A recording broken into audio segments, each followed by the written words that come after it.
ನಮಸ್ತೆ ಸ್ನೇಹಿತರೆ, ನಾನು ಹೀಲರ್ ಹಾಗೆ NLP ಪ್ರಾಕ್ಟೀಷನರ್. ನಿಮಗೆ ಗೊತ್ತಾ, ಮರನ ಹಗ್ ಮಾಡಿದ್ರೆ ನಿಮ್ಮ ನೆಗೆಟಿವ್ ಇಮೋಷನ್ಸ್ ಎಲ್ಲ ಮರ ಹೀರಿಕೊಳ್ಳುತ್ತಂತೆ. ನಿಮ್ಮ ದೇಹದ ಕಾಯಿಲೆ ಎಲ್ಲ ಹೋಗುತ್ತಂತೆ. ಇದು ನಿಜಾನಾ?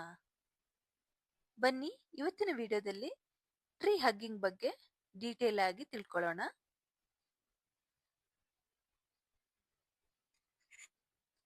ಮರನ ಹಗ್ ಮಾಡಿದ್ರೆ ಏನಾಗುತ್ತೆ ನೋಡೋಣ.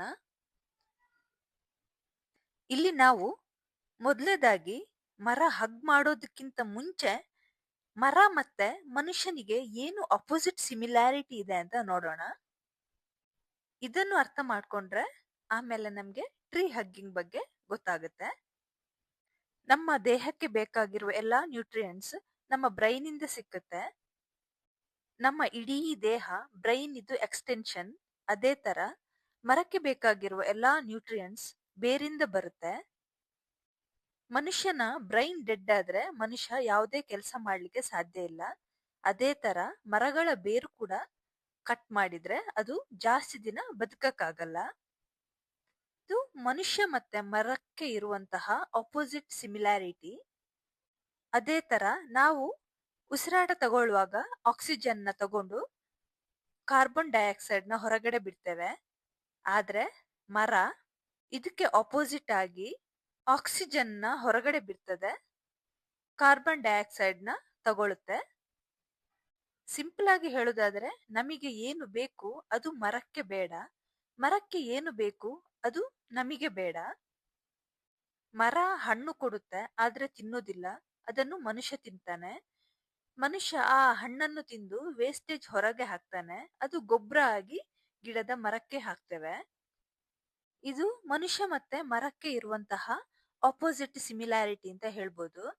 ಅದೇ ತರ ನಾವು ಯಾವಾಗ ಟ್ರೀ ಹಗ್ಗಿಂಗ್ ಮಾಡ್ತೀವಿ ಅದು ನಮ್ಮಲ್ಲಿರುವಂತಹ ನೆಗೆಟಿವಿಟಿಗಳಾದಂತಹ ಭಯ, ಕೋಪ, ವೇದನೆ ಇದೆಲ್ಲವನ್ನು ಹೀರಿಕೊಳ್ತದೆ. ನಮ್ಮಲ್ಲಿ ಹೊಸ ಚೈತನ್ಯ, ಖುಷಿ, ಸಂತೋಷ ಎಲ್ಲವನ್ನು ಮರ ನಮ್ಗೆ ಕೊಡ್ತದೆ. ಇದು ಮಾನಸಿಕವಾಗಿ ಅಲ್ಲದೆ ನಮ್ಮ ದೇಹದ ಕಾಯಿಲೆಗಳಿಗೂ ಕೂಡ ತುಂಬಾ ಹೆಲ್ಪ್ ಮಾಡ್ತದೆ. ಅದೇ ರೀತಿ ಮರ ನಮಗೆ ಏನು ಬೇಡ ಅದನ್ನು ಹೀರಿಕೊಳ್ಳುತ್ತೆ, ಮರಕ್ಕೆ ಏನು ಬೇಡ ಅದು ನಮಗೆ ಸಿಕ್ಕುತ್ತೆ ಮರದಿಂದ. ಅಂದ್ರೆ ಮರಗಳ ಹತ್ರ ಹೋದ್ರೆ ನಮ್ಗೆ ಒಳ್ಳೆ ಗಾಳಿ ಸಿಕ್ಕುತ್ತೆ. ನಮ್ಮ ಮೂಡ್ ಚೆನ್ನಾಗಿಲ್ಲ ಅಂದ್ರೂ ಮರಗಳ ಹತ್ರ ಹೋದ್ರೆ ನಮ್ಮ ಮೂಡ್ ಚೇಂಜ್ ಆಗುತ್ತೆ. ನಮ್ಮಲ್ಲಿರುವಂತಹ ಒತ್ತಡ, ಆತಂಕ ಇದೆಲ್ಲವೂ ಕೂಡ ಕಡಿಮೆ ಆಗುತ್ತೆ. ಅದು ಅಲ್ಲದೆ ದೇಹದಲ್ಲಿ ಕೂಡ ಏನಾದ್ರೂ ಆರೋಗ್ಯದ ಸಮಸ್ಯೆ ಇದ್ರೆ ಅದು ಕೂಡ ಕಡಿಮೆ ಆಗುತ್ತೆ. ಹಾಗೆ ನಮ್ಗೆ ಮನ್ಸಲ್ಲಿ ಏನಾದ್ರೂ ಕಸಿಬಿಸಿ ಇದ್ರೆ ಅದು ನಮ್ಗೆ ಮರದ ಹತ್ತಿರ ಹೋಗಿ ಕೂತ್ರೆ ಮೆಂಟಲ್ ಕ್ಲಾರಿಟಿ ಸಿಕ್ಕುತ್ತೆ, ಒಂದು ಹೊಸ ವಾತಾವರಣವನ್ನು ಸೃಷ್ಟಿಸುತ್ತೆ ಅಂತ ಹೇಳ್ಬೋದು. ಟ್ರೀ ಹಗ್ಗಿಂಗ್ ಇಂದ ನಮ್ಮಲ್ಲಿರುವಂತಹ ನೆಗೆಟಿವ್ ಥಾಟ್ಸ್ ಎಲ್ಲ ಕಡಿಮೆ ಆಗುತ್ತೆ.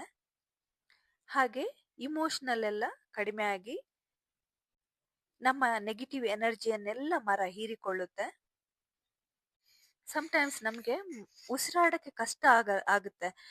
ಒಂದ್ಸಲ ನಾವು ಪಾರ್ಕಿಗೆ ಹೋಗಿ ಕೂತ್ರೆ ಒಂಥರ ನಮ್ಮ ಮನ್ಸು ಶಾಂತ ಆಗುತ್ತೆ, ನಮ್ಮಲ್ಲಿರುವ ಸ್ಟ್ರೆಸ್ ಎಲ್ಲ ರಿಲೀಸ್ ಆಗುತ್ತೆ. ನಾವು ಮರಗಳ ಹತ್ತಿರ ಹೋಗಿ ನಿಂತ್ರೆ ಸಾಕು, ಒಂಥರ ನ್ಯಾಚುರಲ್ ಆಗಿ ಹೀಲ್ ಆಗ್ತೀವಿ ಅಂತ ಫೀಲ್ ಆಗುತ್ತೆ. ಇದರ ಹಿಂದೆ ಸೈಂಟಿಫಿಕ್ ರೀಸನ್ ಕೂಡ ಇದೆ. ಇನ್ನು ಸ್ಪಿರಿಚುವಲ್ ಆಗಿ ಹೇಳುದಾದ್ರೂ ಹಿಂದೆ ಎಲ್ಲ ಹೇಳ್ತಿದ್ರು ಮರಗಳಲ್ಲಿ ಅಶ್ವಿನಿ ದೇವತೆಗಳು ನೆಲೆಸಿರ್ತಾರೆ ಅಂತ. ಅಂದ್ರೆ ಇದು ನ್ಯಾಚುರಲ್ ಹೀಲಿಂಗ್ ಆಗುವಂತಹ ಪ್ಲೇಸ್ ಅಂತ ಹೇಳ್ತಾರೆ. ಇನ್ನು ಕೆಲವು ಮರಗಳು ತುಂಬಾ ಆಕ್ಸಿಜನ್ ನ ರಿಲೀಸ್ ಮಾಡುತ್ತೆ. ಅದರಲ್ಲಿ ಮೊದಲೇದು ಅರಳಿ ಮರ, ಅಶ್ವತ್ಥ ಮರ ಅಂತ ಕೂಡ ಹೇಳ್ತಾರೆ. ಇದರಲ್ಲಿ ತುಂಬಾ ಆಕ್ಸಿಜನ್ ರಿಲೀಸ್ ಆಗುತ್ತೆ. ಹಾಗೆ ಇದು ನಮ್ಮ ಸಂಸ್ಕೃತಿಯಲ್ಲಿ ಇದಕ್ಕೆ ಒಂದು ಬೇರೆನೆ ರೀತಿಯಾಗಿ ನಾವು ಪೂಜೆ ಕೂಡ ಮಾಡ್ತೇವೆ. ಅಷ್ಟು ಪವರ್ಫುಲ್ ಆಗಿರುವಂತಹ ಮರ ಇದು. ಇನ್ನು ಎರಡನೇದು ಆಲದ ಮರ, ಅದು ಕೂಡ ತುಂಬಾ ಆಕ್ಸಿಜನ್ ನ ರಿಲೀಸ್ ಮಾಡುತ್ತೆ. ಇನ್ನು ಅಡಿಕೆ ಮರ ಕೂಡ ಒಳ್ಳೆಯ ಆಕ್ಸಿಜನ್ ನ ರಿಲೀಸ್ ಮಾಡುತ್ತೆ. ಆದ್ರೆ ಅಡಿಕೆ ಮರದ ಕೆಳಗೆ ನಿಂತ್ಕೊಳ್ಳೋ ಮುಂಚೆ, ಕುಳಿತುಕೊಳ್ಳೋ ಮುಂಚೆ ಸ್ವಲ್ಪ ಆಲೋಚನೆ ಮಾಡಿಕೊಂಡು ಕುತ್ಕೊಳ್ಳಿ. ಇನ್ನು ಟ್ರೀ ಹಗ್ ಮಾಡ್ಲಿಕ್ಕೆ ಒಳ್ಳೆಯ ಸಮಯ ಅಂದ್ರೆ ಸೂರ್ಯೋದಯ ಮತ್ತು ಸೂರ್ಯಾಸ್ತ ಅಂತ ಹೇಳ್ಬೋದು. ಯಾವ ಟೈಮಲ್ಲಿ ಕೂಡ ನೀವು ಟ್ರೀ ಹಗ್ ಮಾಡ್ಬೋದು. ಆದ್ರೂ ಇದು ಒಂದು ಒಳ್ಳೆಯ ಸಮಯ. ಸೂರ್ಯೋದಯದ ಸಮಯಕ್ಕೆ ಒಂಥರ ಶಾಂತವಾಗಿರುತ್ತೆ. ಹಾಗೆ ಸೂರ್ಯಾಸ್ತ ಟೈಮ್ ಕೂಡ ಒಂಥರ ಚೆನ್ನಾಗಿರುತ್ತೆ. ಒಂದು ಅಟ್ಲೀಸ್ಟ್ 5 ರಿಂದ 15 ನಿಮಿಷ ಆದ್ರೂ ಮರನ ಹಗ್ ಮಾಡ್ಕೊಳ್ಳಿ. ಅದೇ ನೀವು ಹಗ್ ಮಾಡ್ಕೊಳ್ಳುವಾಗ ಒಂದು ಒಳ್ಳೆ ಫ್ರೆಂಡ್ ಅನ್ನು ಹಗ್ ಮಾಡ್ಕೊಳ್ಳುವಾಗ ಯಾವ ತರ ಹಗ್ ಮಾಡ್ತೀರಾ ಆ ತರ ಮರನ ಹಗ್ ಮಾಡ್ಕೊಳ್ಬೇಕು. ಅದ್ರ ಜೊತೆಗೆ ನೀವು ಕಮ್ಯುನಿಕೇಟ್ ಮಾಡ್ಬೇಕು, ಮಾತಾಡ್ಬೇಕು ಮರದ ಜೊತೆ. ಹಾಗೆ ದೀರ್ಘವಾಗಿ ಉಸಿರಾಟ ತಗೊಂಡು ಉಸಿರಾಟವನ್ನು ಬಿಡ್ಬೇಕು. ಪ್ರತಿಯೊಂದು ಉಸಿರಾಟ ಬಿಡುವಾಗ ಕೂಡ ನಿಮ್ಮ ದೇಹದಿಂದ, ನಿಮ್ಮ ಮನಸ್ಸಿಂದ ಬೇಡದಿರುವಂತಹ ಎನರ್ಜಿಯನ್ನು ರಿಲೀಸ್ ಮಾಡೋ ತರ ಫೀಲ್ ಮಾಡ್ಕೊಳ್ಬೇಕು. ಮರ ಹೊರಗೆ ಹಾಕ್ತಿರುವಂತಹ ಆಕ್ಸಿಜನ್ ಅನ್ನು ಚೆನ್ನಾಗಿ ಹೀರ್ಕೊಳ್ಳೋ ತರ ಫೀಲ್ ಮಾಡ್ಕೊಳ್ಬೇಕು. ಪ್ರತಿಯೊಂದು ಉಸಿರಾಟ ತೆಗೆದುಕೊಳ್ಳುವಾಗ ಕೂಡ ಆ ಪಾಸಿಟಿವಿಟಿಯನ್ನು ಮರದಿಂದ ನೀವು ಹೀರಿಕೊಳ್ಬೇಕು. ಈ ತರ ಮಾಡ್ತಾ ಮಾಡ್ತಾ ನಿಮ್ಮಲ್ಲಿ ಎಷ್ಟೋ ಚೇಂಜಸ್ ಆಗುತ್ತೆ. ಇನ್ನು ಕೆಲವರಿಗೆ ತುಂಬಾ ಜನ ಓಡಾಡೋ ಜಾಗದಲ್ಲಿ ಮರ ಹಗ್ ಮಾಡ್ಲಿಕ್ಕೆ ಒಂಥರ ಅನ್ಕಂಫರ್ಟೇಬಲ್ ಫೀಲಿಂಗ್ ಆಗ್ಬೋದು. ಅಂತವರು ಅಟ್ಲೀಸ್ಟ್ ಮರ ಹಗ್ ಮಾಡ್ಲಿಕ್ಕೆ ಆಗಿಲ್ಲ ಅಂದ್ರೂ ಪರವಾಗಿಲ್ಲ, ಮರದ ಕೆಳಗೆ ಕೂತ್ಕೊಂಡು ಸುಮ್ನೆ ಜಸ್ಟ್ ಹಂಗೆ ಕೂತ್ಕೊಂಡು ಮರನ ಅಬ್ಸರ್ವ್ ಮಾಡ್ಕೊಳ್ತಾ ಇರಿ. ಮರದಿಂದ ನೀವು ಆಕ್ಸಿಜನ್ ನ ತಗೊಂಡು ಕಾರ್ಬನ್ ಡೈಆಕ್ಸೈಡ್ ನ ಬಿಡ್ತಾ ಇದ್ದೀರಾ. ಕಾರ್ಬನ್ ಡೈಆಕ್ಸೈಡ್ ಬಿಡುವಾಗ ನಿಮ್ಮಿಂದ ಎಲ್ಲ ನೆಗೆಟಿವಿಟಿ ಹೋಗ್ತಾ ಇದೆ, ಮರಕ್ಕೆ ಹೋಗ್ತಾ ಇದೆ ಅಂತ ಫೀಲ್ ಮಾಡ್ಕೊಳ್ಳಿ. ಹಾಗೆ ಆ ಮರದ ಪ್ರತಿಯೊಂದು ಎಲೆ, ಗಾಳಿ, ಕೊಂಬೆ ಪ್ರತಿಯೊಂದನ್ನು ಕೂಡ ಒಬ್ಸರ್ವ್ ಮಾಡಿ.